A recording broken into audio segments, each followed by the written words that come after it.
বিসমিল্লাহির রহমানির রহিম। আসসালামু আলাইকুম। আশা করি সবাই ভালো আছেন। আলহামদুলিল্লাহ আমিও ভালো আছি। অনেকদিন পর আবারও চলে আসলাম গ্রামের সম্বন্ধে কথা বলে। তো দেরি না করে বলা শুরু করি।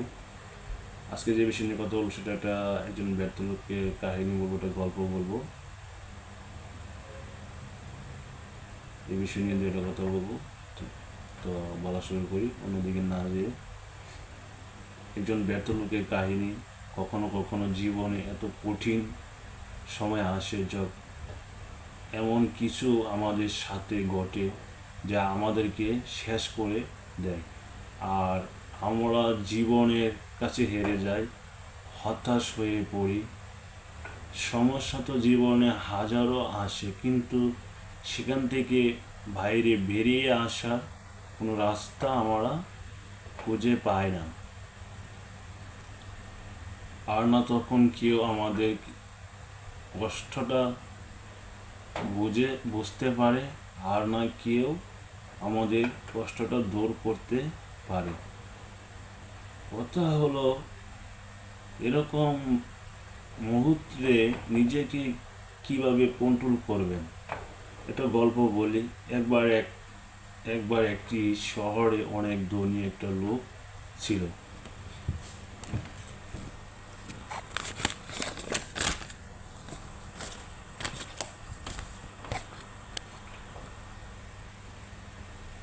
সে অনেক বড় ব্যবসা করত, আর তার জীবনে বিলাসিতা বলতে যা প্রয়োজন তার সব কিছুই ছিল। কিন্তু একদিন তার জীবনে এমন সময় আসে যে তার ব্যবসা অনেক বড় ক্ষতি হয়ে যায়। তার সমস্ত সম্পত্তি নিলাম হয়ে যায়। সে সারা জীবনে যা কিছু অর্জন করেছিল সেই সব কিছু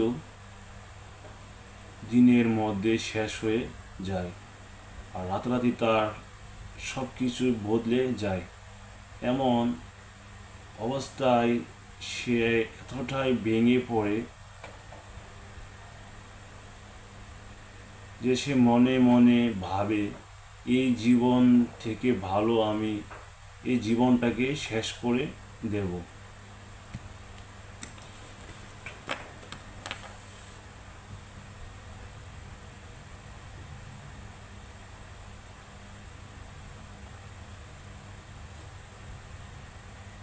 আর এটা ভেবে সে শহর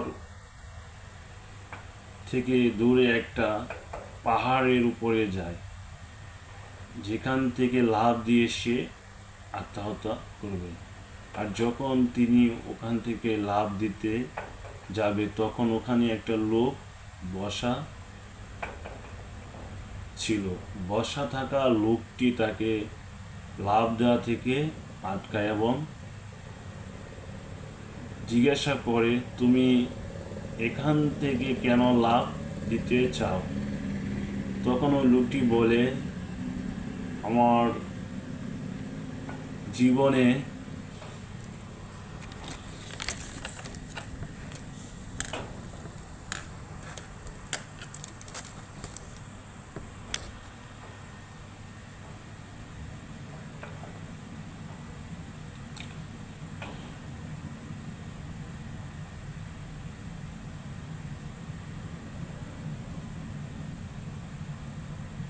একটা সময় ছিল যখন আমি অনেক ধনী ছিলাম, কিন্তু জীবনে আমার সাথে এমন খেলা করেছে যে আজ আমার সব কিছু হারিয়ে গেছে। আজ আমার কাছে কোনো কিছু বেছে নেই। তাই এমন জীবন নিয়ে আমি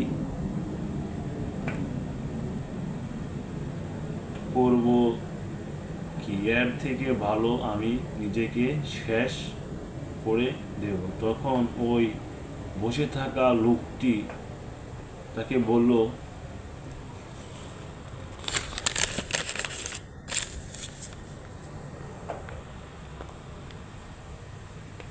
তুমি তোমার সম্পত্তি হারিয়েছ, নিজেকে হারাওনি। সম্পত্তি রোজগার করার ক্ষমতা, বুদ্ধি তোমার কাছে কালকেও ছিল, আজকেও আছে। সময়, পরিস্থিতি এগুলো বদলে যায়। কাল তোমার ভালো সময় ছিল, আজ খারাপ সময় চলছে। বিশ্বাস রাখো, আগামীকাল আবারও সেই ভালো সময় ফিরে আসবো। আবার সেই ভালো মনে রাখবে, আশা কঠিন সময়ে সব থেকে ভালো বন্ধু। আর তোমার ভিতরে বিশ্বাস থাকলে তুমি সব কঠিন সময় বাধাকে পার করতে পারবে। এই কঠিন সময় তোমাকে ধ্বংস করার জন্য আসেনি, এটা তোমাকে আরো ভালো, আরো মজবুত করার জন্য এসেছে। এটা তোমার সাহস, বুদ্ধি ও ধৈর্যের পরীক্ষা নিতে এসেছে। তাই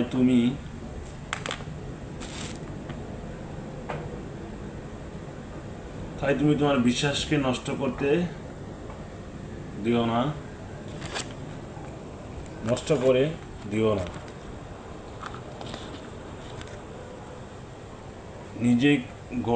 নিজের ঘরে ফিরে যাও এবং পুনরায় শুরু করো। যা কিছু তোমার কাছে ছিল সেটা আবার অর্জন করো। এই লোকটির কথা শুনে ওই ব্যক্তির মাঝে নতুন করে আশার আলো জেলে ওঠে। সে ভাবে, সত্যি তো, অর্থই তো শেষ হয়ে গেছে, আমি তো শেষ হয়ে যাইনি। আমার পরিচয় কি কেবল আমার সম্পদ আমার কারণে ছিল, আমি সম্পদের কারণে নয়। আর আমি চাইলে আবার সম্পদ রোজগার করতে পারি। এরপরে ওই লোকটি শহরে ফিরে আসে আর নতুন করে কাজ শুরু করে।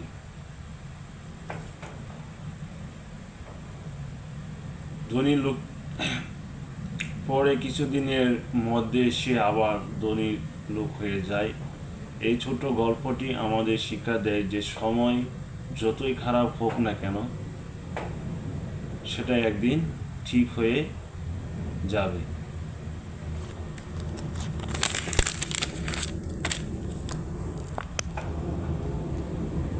তাই যদি আপনার জীবনেও কঠিন সময় চলছে, তাহলে ভয় না পেয়ে তার সাথে লড়াই করে এগিয়ে যান।